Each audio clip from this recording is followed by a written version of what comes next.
Assalamualaikum warahmatullahi wabarakatuh. Hari ini saya akan menjelaskan beberapa hal yang berkaitan dengan kewirausahaan Islami. Yang pertama, apa sih kewirausahaan Islami itu? Kewirausahaan Islami adalah segala aktivitas bisnis yang diusahakan secara perniagaan dalam rangka memproduksi barang atau jasa dengan jalan tidak bertentangan dengan agama Islam yang berpegang teguh kepada Al-Quran dan Al-Hadis. Lalu yang kedua, karakteristik Muslimpreneurs. Yang pertama yaitu takwa sebagai kerangka kerja, di mana takwa adalah memelihara diri daripada sesuatu yang dilarang oleh Allah dengan menjalankan segala perintahnya dan menjauhi larangannya. Lalu yang kedua adalah ibadah kepada Allah sebagai prioritas, di mana ibadah menjadi prioritas telah dijelaskan oleh Allah Subhanahu wa taala di dalam Al-Qur'an surat Al-Jumu'ah ayat 10 yang artinya apabila telah ditunaikan sholat, maka bertebaranlah kamu di muka bumi ini, dan carilah karunia Allah dan ingatlah Allah sebanyak-banyaknya supaya kamu beruntung. Lalu yang ketiga yaitu halal sebagai prioritas. Halal adalah segala objek atau kegiatan yang diizinkan untuk digunakan atau dilaksanakan dalam agama Islam. Hal ini dijelaskan di dalam surat Al-Maidah ayat 88 yang artinya, dan makanlah makanan yang halal lagi baik dari apa yang telah Allah rizkikan kepadamu, dan bertakwalah kepada Allah yang kamu beriman kepadanya. Lalu yang keempat yaitu tidak boros atau menyia-nyiakan sesuatu. Tidak boros atau berlebihan dalam menggunakan sesuatu ini dijelaskan secara rinci oleh Allah Subhanahu wa taala di dalam Al-Qur'an surat Al-A'raf ayat 31 yang artinya, hai anak Adam, pakailah pakaianmu yang indah di setiap memasuki masjid. Makan dan minumlah dan janganlah berlebih-lebihan. Sesungguhnya Allah tidak menyukai orang yang berlebih-lebihan. Lalu yang kelima yaitu moralitas yang tinggi. Moralitas yang tinggi adalah tidak terlibat dalam kegiatan yang dilarang oleh Islam, seperti riba, suap, penggelapan, perzinahan, pencurian, dan hal tidak baik lainnya. Lalu yang keenam yaitu dapat dipercaya. Dapat dipercaya adalah perilaku apabila diberikan kepercayaan, penerima tersebut dapat menjalankannya dengan baik, sehingga memberikan rasa aman kepada pemberi kepercayaan. Hal ini dijelaskan di dalam Al-Quran Surat An-Nisa ayat 58 yang artinya, sesungguhnya Allah menyuruh kamu menyampaikan amanat kepada yang berhak menerimanya, dan menyuruh kamu apabila menetapkan hukum di antara manusia, supaya kamu menetapkan dengan adil. Sesungguhnya Allah memberi pengajaran yang sebaik-baiknya kepadamu. Sesungguhnya Allah adalah Maha Mendengar lagi Maha Melihat. Lalu yang ketujuh, kepedulian terhadap kesejahteraan sosial, di mana saling membantu satu sama lain khususnya terhadap masyarakat yang kurang mampu, seperti infak, sedekah, wakaf, dan lainnya, dijelaskan secara rinci oleh Allah Subhanahu wa taala di dalam Al-Qur'an surat Al-Anfal ayat 3, yang artinya yaitu orang-orang yang mendirikan salat dan menafkahkan sebagian dari rezeki yang kami berikan kepada mereka. Dan dijelaskan pula dalam hadis riwayat Muslim nomor 1631 yang artinya jika seseorang meninggal dunia maka terputuslah segala amalnya kecuali 3 hal, yaitu sedekah jariyah, ilmu yang bermanfaat, dan doa anak yang soleh. Lalu yang kedelapan yaitu berpengetahuan luas. Berpengetahuan luas ialah terus-menerus mencari pengetahuan baru dan pengalaman baru. Hal ini dijelaskan di dalam hadis riwayat Muslim nomor 2699 yang artinya, siapa yang menempuh jalan untuk mencari ilmu, maka Allah akan mudahkan baginya jalan menuju surga. Lalu yang kesembilan yaitu peduli terhadap lingkungan sosial, di mana peduli terhadap lingkungan sosial adalah proses produksi barang atau jasa yang kita lakukan tidak merugikan masyarakat atau lingkungan. Lalu yang ketiga, prinsip dan etika bisnis syariah. Prinsip dalam Islam yaitu merupakan kebenaran universal yang inheren dan menjadi pokok dasar dalam berpikir dan bertindak dalam mengelola bisnis dengan berpedoman kepada syariah Islam, yaitu Al-Quran dan Al-Hadis. Di dalam Islam, prinsip dibagi menjadi dua macam, yaitu yang pertama, prinsip umum. Prinsip umum ini terdiri dari yang pertama yaitu tauhid ilahiyah atau prinsip tauhid, di mana ini menjadi prinsip sentral, di mana prinsip ini didasarkan pada nilai-nilai ketuhanan. Prinsip ini merupakan monoteis atau inti ajaran tauhid di mana lafaz la ilaha illallah Muhammadur Rasulullah bukan saja menjadi pintu gerbang Islam, melainkan menjadi prinsip dalam Islam yang kemudian melekat pada setiap aktivitas bisnis, di mana akan menghasilkan citra positif dalam lingkup sosial karena terdapat keberanian di dalamnya. Lalu, yang kedua yaitu prinsip kenabian atau prinsip nabawi. Prinsip ini merupakan prinsip yang melekat pada diri Nabi. Nabi Muhammad, seperti yang kita ketahui, beliau merupakan teladan yang baik dan sebagai seorang entrepreneur, beliau memberikan contoh yang baik dalam berwirausaha. 4 sifat utamanya yaitu, yang pertama, siddiq atau jujur. Dalam berwirausaha, hendaklah kita jujur, baik di dalam perkataan maupun perbuatan kita, di mana kejujuran merupakan salah satu cara untuk meningkatkan kualitas diri kita baik di hadapan Allah maupun di hadapan makhluknya. Lalu yang kedua yaitu amanah. Amanah atau dapat dipercaya. Selaku seorang entrepreneur, kepercayaan ialah hal penting di mana saat kita dipercaya, berarti kita ini adalah orang yang baik. Layaknya Rasulullah, saat dahulu beliau tidak memiliki aset untuk berwirausaha, namun beliau memiliki kemampuan wirausaha yang baik, sehingga Siti Khadijah dan warga Mekah lainnya memberi kepercayaan kepada Rasulullah untuk berbisnis bersama mereka. Bahkan sebelum diangkat menjadi Nabi dan Rasul, Nabi Muhammad telah diberi gelar Al-Amin atau yang artinya terpercaya oleh masyarakat Mekah. Sifat ini menghasilkan sifat disiplin dan tanggung jawab. Lalu yang ketiga yaitu fatanah atau cerdas. Rasulullah ialah manusia yang sangat cerdas dan cerdik, di mana awal mulanya ada global market, itu karena Rasulullah membuat keputusan untuk berdagang keluar dari zonanya, di mana teritorial dagang Rasulullah meliputi Syam, Yordania, Yaman, dan Syria. Sikap ini menghasilkan rasa inisiatif dan berani untuk melakukan hal baru. Lalu yang keempat yaitu tabligh atau menyampaikan. Rasulullah merupakan orang yang sangat komunikatif. Hal ini sangat dibutuhkan oleh pelaku usaha karena dengan kita komunikatif, maka kita akan bisa membangun komunikasi yang baik antara pelaku usaha, konsumen, dan mitra.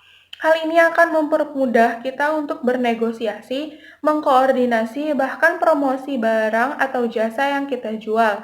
Karena dengan komunikatif, maka akan tercipta networking usaha yang baik.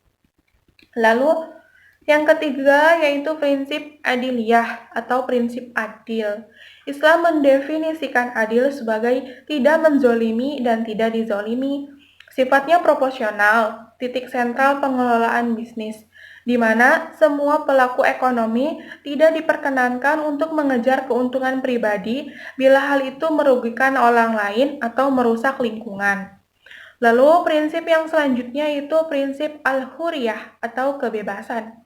Di dalam Islam, kebebasan merupakan hal yang esensial, di mana sah atau tidaknya akad terletak pada kebiasaan untuk meneruskan atau tidak aktivitas ekonomi tersebut. Syarat-syarat kebebasan dalam Islam. Yang pertama, harus memperhatikan halal dan haramnya. Lalu yang kedua, komitmen dalam hal yang sudah diterapkan dalam kewajiban yang ditentukan syariat Islam. Lalu yang ketiga, tidak menyerahkan pengelolaan harta pada orang gila dan lemah. Yang keempat, hak untuk saling memiliki dengan tetangga atau mitra kerja. Lalu yang kelima, tidak dibenarkan mengelola harta dengan cara yang diharamkan oleh Islam, seperti riba dan menimbun. Lalu prinsip yang selanjutnya yaitu prinsip al-musawah atau kesetaraan. Kesetaraan ini dijelaskan oleh Allah Subhanahu wa taala di dalam Al-Qur'an surat Al-Hujurat ayat 13 yang artinya, "Hai manusia, sesungguhnya kami menciptakan kamu dari seorang laki-laki dan seorang perempuan dan menjadikan kamu berbangsa-bangsa, bersuku-suku, supaya kamu saling kenal mengenal. Sesungguhnya orang yang paling mulia di antara kamu di sisi Allah ialah orang yang paling takwa di antara kamu. Sesungguhnya Allah Maha Mengetahui lagi Maha Melihat." Di mana dari ayat di atas dapat kita simpulkan bahwa yang pertama, kesetaraan ialah buah dari keadilan dalam Islam. Lalu, setiap orang itu sama, tidak ada keistimewaan antara satu dengan yang lainnya. Selalu memelihara hak-hak orang kafir, kesetaraan antara laki-laki dan perempuan dalam kewajiban beragama maupun lainnya sama, tidak dibeda-bedakan. Lalu yang selanjutnya, kesetaraan antara manusia dalam bermasyarakat, kesetaraan di depan hukum, kesetaraan dalam memangku jabatan publik, dan yang terakhir kesetaraan didasarkan pada kesatuan awal manusia. Lalu, prinsip yang selanjutnya yaitu prinsip ta'awun atau tolong-menolong. Tolong-menolong dijelaskan oleh Allah Subhanahu wa taala di dalam Al-Qur'an surat Al-Maidah ayat 2 yang artinya, "Hai orang-orang yang beriman, janganlah kamu melanggar syiar-syiar Allah dan jangan melanggar kehormatan bulan-bulan haram. Jangan mengganggu binatang-binatang hadnya dan binatang-binatang khalaid dan jangan pula mengganggu orang-orang yang mengunjungi Baitullah sedang mereka mencari karunia dan keridhaan dari Tuhannya. Lalu, dan apabila kamu telah menyelesaikan ibadah haji, maka bolehlah berburu, dan jangan sekali-kali kebencianmu kepada sesuatu kaum, karena mereka menghalang-halangi kamu dari Masjidil Haram, mendorong berbuat aniaya kepada mereka. Dan tolong menolonglah kamu dalam mengerjakan kebajikan dan takwa. Dan jangan tolong menolong dalam berbuat dosa dan pelanggaran. Dan bertakwalah kamu kepada Allah, sesungguhnya Allah Maha amat berat siksaannya. Lalu dapat disimpulkan bahwasannya tolong menolong dan kerjasama antara umat manusia dan mitra bisnis bisa mewujudkan terciptanya masyarakat yang sejahtera lahir dan batin. Dari ayat tersebut dapat disimpulkan bahwa umat manusia menginginkan keterikatan atau mutualisme atau ketersalingan, di mana untuk saling menguatkan dan membesarkan satu sama lain, walaupun di dalam ekonomi khususnya bisnis, mereka adalah rival. Lalu yang kedua yaitu prinsip khusus. Prinsip khusus yang pertama yaitu prinsip tabadul manafi atau saling menguntungkan. Hal ini dijelaskan oleh Allah Subhanahu wa taala di dalam Al-Qur'an surat Al-Maidah ayat 17 yang artinya, "Sesungguhnya telah kafirlah orang-orang yang berkata, sesungguhnya Allah itu ialah Al-Masih putra Maryam. Katakanlah, maka siapakah gerangan yang dapat menghalang-halangi kehendak Allah jika dia hendak membinasakan Al-Masih putra Maryam, itu beserta ibunya dan seluruh orang-orang yang berada di bumi kesemuanya. Kepunyaan Allah lah kerajaan langit dan bumi dan apa yang ada di antara keduanya. Dia menciptakan apa yang dikehendakinya dan Allah Maha Kuasa atas segala sesuatu."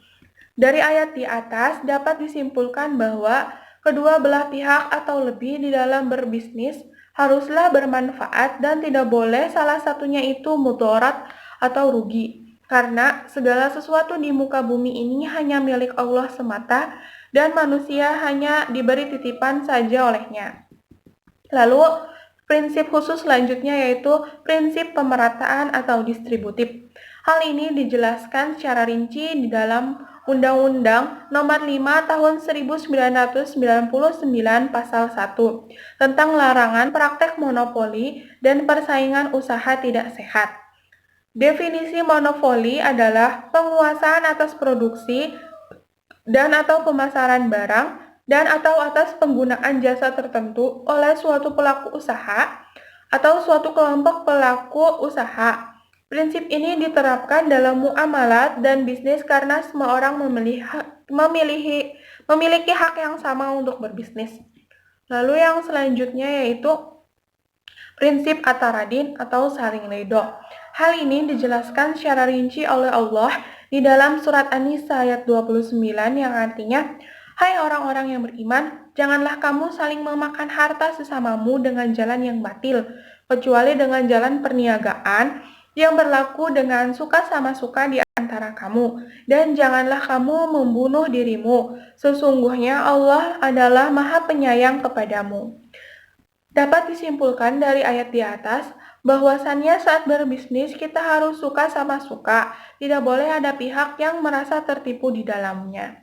Lalu, prinsip selanjutnya yaitu prinsip adamul magadir. Prinsip ini yaitu meniadakan unsur magadir, yaitu yang pertama masyir atau judi, yang kedua yaitu gerar, sesuatu yang tidak jelas dan merugikan, lalu yang ketiga yaitu zolim, meletakkan sesuatu perkara bukan pada tempatnya. Lalu yang keempat yaitu ihtisar atau ihtinas atau menimbun barang.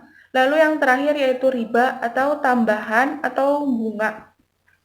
Selanjutnya yaitu prinsip al-biru wa al-taqwa. Prinsip ini menekankan bahwa bermuamalah itu harus selalu mengacu kepada ketentuan-ketentuan hukum Allah dalam rangka mencapai kebaikan bagi pihak-pihak yang bersangkutan. Tidak boleh ada pendurhakaan terhadap ketentuan-ketentuan Allah dan Rasul-Nya. Selanjutnya yaitu prinsip musyarakah. Musyarakah adalah kerjasama yang menguntungkan bagi semua pihak. Karena itu pihak-pihak yang bersangkutan haruslah jujur dan tidak boleh ada pihak-pihak yang ambivalensi atau mendua. Selanjutnya yaitu prinsip kitabiah atau dokumentasi.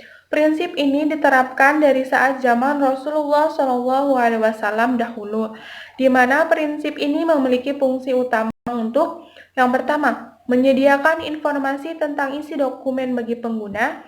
Yang kedua, memberikan alat bukti dan data akurat mengenai keterangan dokumen. Lalu yang ketiga, melindungi dan menyiapkan fisik serta isi dokumen. Yang keempat, menghindari kerusakan terhadap dokumen. Yang kelima, mempersiapkan isi dokumen sebagai bahan penelitian para ilmuwan. Yang keenam, mengembangkan koleksi dokumen bagi bangsa dan negara. Lalu yang ketujuh yaitu memberikan jaminan kebutuhan dan keautentikan informasi dan data yang ada di dalam dokumen. Lalu selanjutnya kita akan membahas tentang etika bisnis syariah atau akhlak, adab, atau moralitas. Etika merupakan bahasa yang dikenal masyarakat pada umumnya, yang dianggap sepadan dengan moral dan akhlak.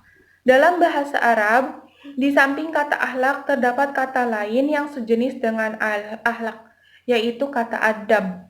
Parameter etik ekonomi bisnis syariah mengacu pada dua domain, yaitu domain hukum syariah yang terkait dengan benar atau salah, dan domain etika akhlak atau adab yang terkait dengan baik atau buruk.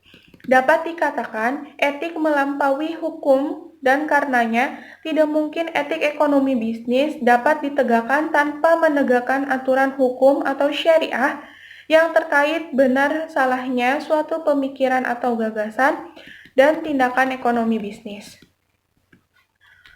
Sifat etika dalam Islam. Yang pertama, etika memberdayakan atau membantu. Dari segi sifatnya, membantu pihak lain memiliki dua sifat, yaitu konsumtif dan produktif. Membantu yang termasuk konsumtif dapat dilakukan terhadap kaum duafa yang usianya sudah tua dan tidak memungkinkan lagi melakukan pekerjaan-pekerjaan sebagaimana masyarakat pada umumnya. Akan tetapi, sebaiknya dibantu secara produktif, yaitu diberdayakan. Sejumlah ahli ekonomi membuat pepatah, berilah mereka kailnya, jangan diberi ikannya. Lalu yang kedua yaitu etika jual beli dan pembayaran hutang. Yang pertama, etika jual beli. Etika jual beli itu yang pertama harus jujur, terbuka atau transparan. Yang kedua, menjual barang dengan kualitas yang baik. Lalu yang ketiga, menyembunyikan cacat pada barang.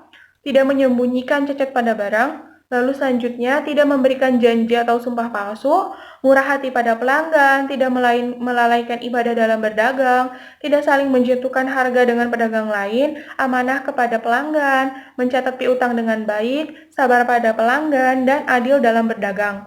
Lalu yang kedua yaitu etika dalam menagih hutang.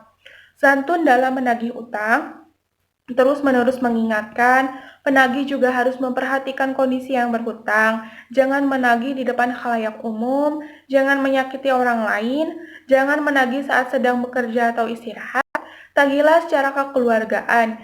Dan untuk yang memiliki hutang, segeralah membayar hutang tersebut. Jika tidak mampu secara langsung atau tunai, maka setidaknya dicicil. Lalu yang ketiga yaitu etika pemasaran. 10 hal yang harus dihindari saat pemasaran.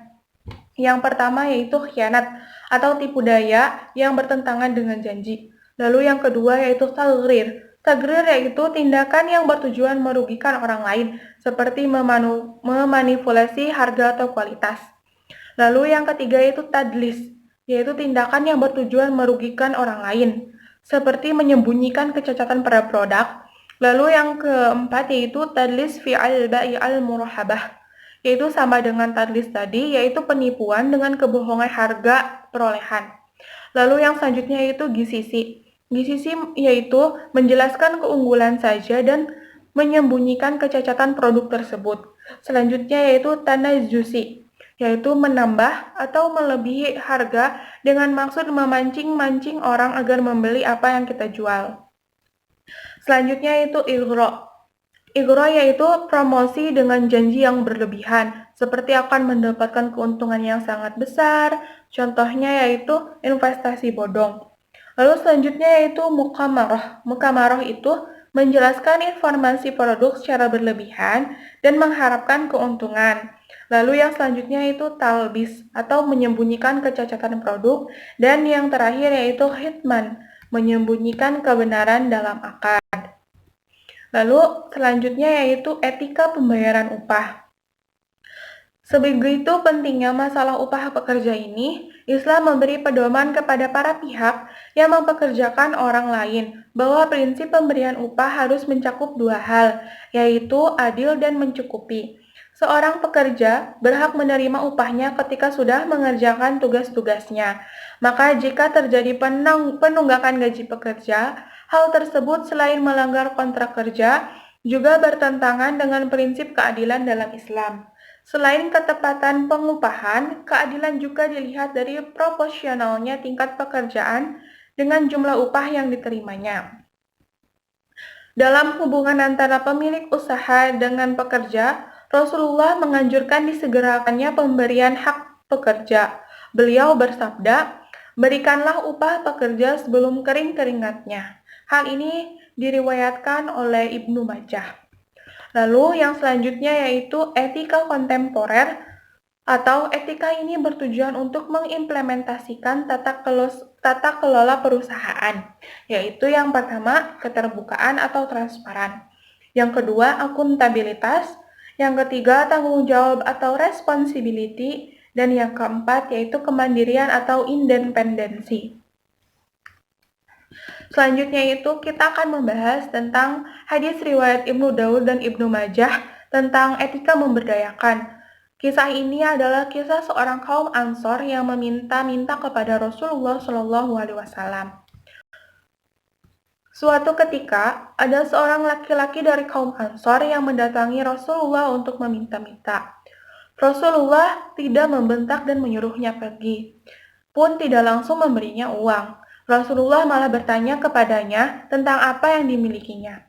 Laki-laki dari kaum Ansor tersebut menjawab bahwa di rumahnya hanya ada sehelai kain kasar untuk selimut dan sebuah gelas untuk minum. Rasulullah menyuruh laki-laki dari Ansor itu untuk mengambil kedua benda yang dimilikinya itu. Rasulullah lantas melelang dua benda itu. Salah seorang sahabat bersedia membayar 1 dirham. Lalu harta laki-laki Ansor itu laku 2 dirham. Belikanlah yang 1 dirham makanan, lalu berikan kepada keluargamu. Lalu belikanlah 1 dirham yang lain sebuah kapak, lalu bawakan kepadaku. Perintah Rasulullah sambil menyerahkan 2 dirham kepada laki-laki peminta dari Ansor itu. Selanjutnya, beberapa hari kemudian, laki-laki Ansor itu datang kepada Rasulullah dengan membawa kapak. Rasulullah lalu mengikatkan sebatang kayu pada kapak tersebut, maka jadilah ia pun kapak utuh.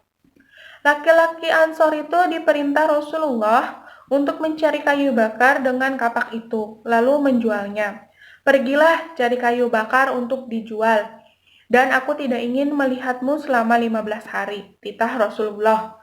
Laki-laki dari Ansor itu menuruti apa yang Rasulullah katakan. Ia pergi mencari kayu bakar dan menjualnya kepada masyarakat yang membutuhkan.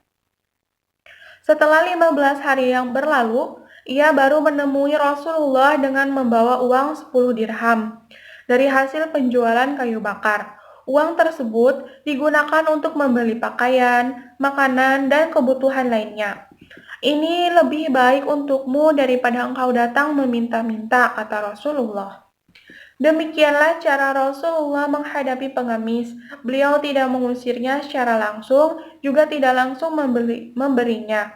Tetapi Rasulullah mendorong dan memotivasi agar pengemis itu menggunakan kemampuan dan keterampilannya untuk bekerja secara halal, sehingga ia tidak meminta-minta lagi. Rasulullah tidak ingin melihat umatnya menjadi seorang peminta-minta. Bagi Rasulullah, bekerja apapun, asal pekerjaan itu halal, itu lebih baik daripada meminta-minta. Bahkan Rasulullah menegaskan jika meminta-minta itu tidak diperbolehkan dalam Islam, kecuali untuk 3 orang saja. Yang pertama yaitu orang yang memikul beban berat di luar batas kemampuannya atau sangat miskin. Lalu yang kedua yaitu orang yang terkena musibah dan hartanya hilang semua. Lalu yang ketiga, orang-orang yang sangat amat miskin. Bagaimana sih cara mengukur miskin yang seperti ini? Rasulullah memberikan standar bahwa apabila 3 orang tetangganya menilai orang tersebut miskin, maka orang-orang tersebut benar-benar miskin. Orang seperti ini diperkenankan untuk meminta-minta sampai kebutuhan sekadarnya tercukupi. Lalu yang terakhir yaitu alasan saya ingin menjadi seorang entrepreneur dan rencana ke depannya. Alasan saya ingin menjadi seorang entrepreneur adalah agar saya bisa menjadi seseorang yang dapat menginspirasi orang lain, di mana dengan kemampuan yang kita miliki, kita bisa menciptakan peluang usaha bagi orang lain. Dengan menjadi seorang wirausahawan, kita tidak perlu lagi diatur oleh orang lain, karena semua hal yang kita kerjakan itu adalah hal yang sesuai dengan apa yang kita inginkan. Kemudian dengan menjadi seorang wirausahawan, kita juga bisa mengekspor kemampuan dan kreativitas kita secara luas, lagi tanpa harus menunggu persetujuan orang lain. Lalu, rencana saya ke depannya yaitu ingin memiliki usaha hijab, di mana usaha ini sangat saya inginkan sejak dahulu. Kenapa saya memilih usaha ini? Karena pada saat ini hijab adalah hal yang paling banyak peminatnya.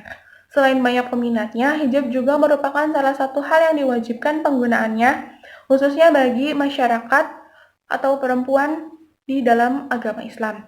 Karena saya yakin apabila kita berusaha untuk menegakkan kebaikan, maka usaha itu pasti akan diberkahi oleh Allah Subhanahu wa Ta'ala. Sekian pemaparan kali ini, semoga bermanfaat dan sampai jumpa lagi. Assalamualaikum warahmatullahi wabarakatuh.